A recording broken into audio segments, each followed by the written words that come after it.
Hello everyone, I'm Shweta doing second MSc microbiology. We are going to discuss about plant growth promoting rhizobacteria. PGPR, it is a group of bacteria that can be found in the rhizosphere. The bacteriologist and agronomist Lawrence Ittler were first defined the term rhizosphere in 1904 as a thin layer of soil where interactions between the microorganisms and the absorbent roots with a composition changed by the metabolism and activity of the latter.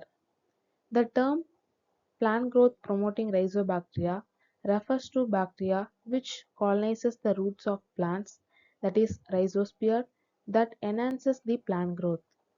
Rhizosphere is the soil environment where the plant root is available, and it is a zone of maximum microbial activity resulting in a confined nutrient pool in which essential of macro and micronutrients are extracted. The term plant growth promoting rhizobacteria for these beneficial microbes was introduced by Cleoper and Scroth in the late 1970s. The microbial population present in the rhizosphere is relatively different from that of its surroundings due to the presence of root exudates that function as a source of nutrients for microbial growth. The microbial colonizing rhizosphere includes the bacteria, fungi, actinomycetes, and the protozoa and the algae. Based on the interactions with the plants, PGPR can be separated into symbiotic bacteria where they live inside plants and exchange the metabolites with them directly, and free living rhizobacteria which live outside the plant cells. These rhizobacteria stimulate plant growth directly by producing growth hormones and improving nutrient uptake, or indirectly by changing microbial balance in favor of beneficial microorganisms in the rhizosphere. And it can suppress a broad spectrum of bacterial, fungal, and nematodes, and even some viral disease. Mechanisms of PGPR. PGPR can promote plant growth by both direct and indirect mechanisms. Direct mechanisms are defined as employing those bacterial states that result in the direct promotion of plant growth. They include nitrogen fixation, phytohormone production, which is auxin and gibberellins, and ACC deaminase, which is lowering of ethylene concentration, and phosphorus solubilization and sequestration of iron by bacterial pseudospores. Indirect mechanisms refers to the bacterial states that inhibit the functioning of one or more pathogenic organisms, both fungi and bacteria. The indirect mechanisms include production of antagonistic substance, antibodies, and cell wall degrading enzymes, hydrogen cyanide production, induced systemic resistance towards the plant pathogens, competition, and exopolysaccharide production.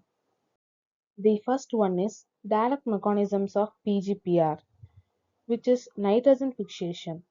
Bacteria can fix atmospheric nitrogen, live in plant tissues, example tubers and roots, and at the soil rhizosphere interface, and can supply the significant amounts of mineral nitrogen required for the plant growth. The basic enzyme of nitrogen fixation is nitrogenase. The nitrogen fixation for both symbiotic legume bacteria and non-symbiotic soil bacteria, which is heterotrophic or autotrophic, found in soil or water or on stones or fallen leaves.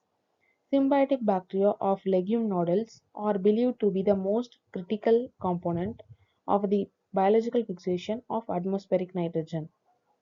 The second one is phytohormone production. Phytohormones are naturally occurring organic compounds that influence various physiological or morphological processes in plants, such as cell elongation and cell division at extremely low concentrations. These phytohormones consequently affect the metabolic activity of plants and also indirectly contributed to the stimulation of defense as well as abiotic stress management. such as drought, salinity, heat, cold, flooding, and ultraviolet radiation, which is UV, or the severe problem resulting in huge loss of crops production worldwide. In the phytohormones, the first one is auxin. Indole 3 acetic acid, which is IAA, is one of the most physiologically active auxins, is produced by 80% of PGPR, the plant growth promoting rhizobacteria, which promote several growth and developmental events such as cell division, elongation, and differentiation. The most common genera of bacteria involved in the biosynthesis of indole 3 acetic acid in the rhizosphere of different crops are Actinobacter, Pseudomonas, Rhizobium, Azospirillum, Bacillus, and Klebsiella species.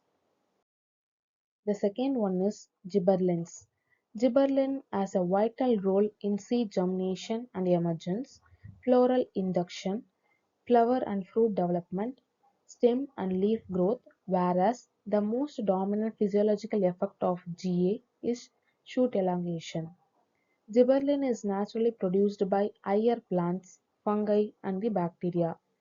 A variety of PGPR producing gibberellins include Acetobacter dryosotrophicus, Azospirillum leafoferum, Bacillus fumulus, Bacillus cereus, Bacillus macrolides, and Herbaspirillum xerophidiceae, Actinobacter calocidicus.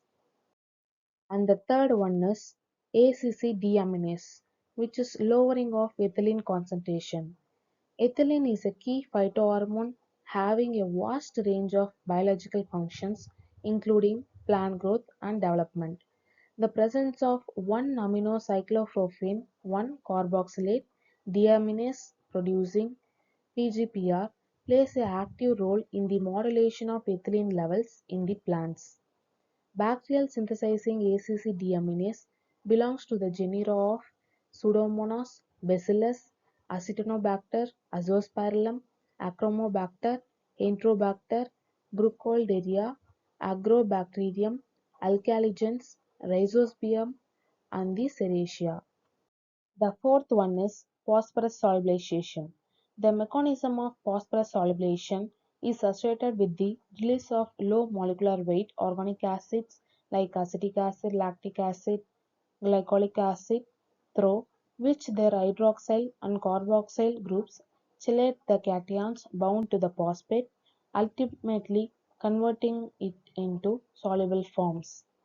In this record, PSB plays an important role in releasing phosphate from organic molecules or to solubilize the insoluble organic phosphate. Plants absorb phosphate only as monobasic and the dibasic ions. Phosphate solubilizers such as Acetobacter, Pseudomonas, Bacillus, some species. Fifth one is pseudospores production. The pseudospores produced by PGPR supports the fulfillment of required ion for plants by making it soluble and chelating from available complex organic and inorganic ion. Some microorganisms produce pseudospore that chelates the available ion and competitively prevents the ion nutrition of phytopathogen.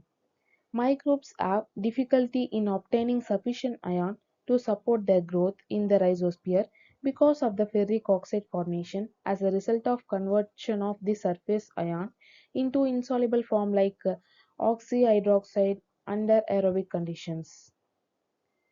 The pseudospores is produced by alcaligens, Pseudomonas, Bradyrhizobium, Bacillus, Enterobacter, and Rhizobium species. Some microorganisms produce pseudospores that chelate the available ion for, for plants by making it soluble and chelating from available complex organic ion. The second one is indirect mechanisms of PGPR. The first one is production of antagonistic substance, antibiotics, and cell wall degrading enzymes. Many of the PGPR strains produce antibiotics that are inhibitory to plant pathogens and suppress their growth. Various interactions shown between multiple groups of soil organisms are common, such as predation and competition for resource. Numerous PGPR such as Bacillus subtilis, Bacillus amyloliquefancis, Bacillus velizensi, Pseudomonas putida, Pseudomonas fluorescens produce different antibiotics such as surfactant, bacillomycin, fungicin, iturin, 2,4-diacetyl chloroglycinol, polymyxin, and sulfadine, which strongly inhibit the growth of Ralstonia solanacearum. The second one is hydrogen cyanide production. The production of HCN is a vital to plant growth promoting activity of plant growth promoting strains. Hydrogen cyanide, frequently used as a biocontrol agent in the agricultural production system on the basis of significant toxicity against plant pathogens, chelating of metal ions, and also indirectly involved in making phosphate available. A number of scholars reported that the HCN producing PGPR and their use as a biofertilizer in growth promotion, yield enhancement, and also a growth control of tomato disease. Many bacterial genera such as Aeromonas, Pseudomonas, Bacillus, and Enterobacter, isolated from tomato rhizosphere, have been focused to release hydrogen cyanide production.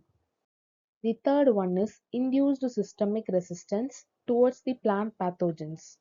PGPR systematically active the plant's latent defense mechanism and hence improve the plant resistance against pathogens, that is called induced systemic resistance.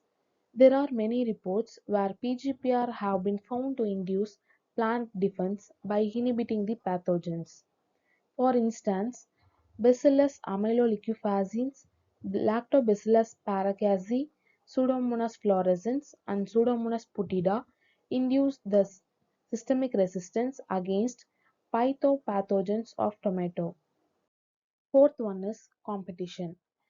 Plant growth promoting rhizobacteria can limit the proliferation of the pathogenic organisms by competing with them for the sufficient available nutrients.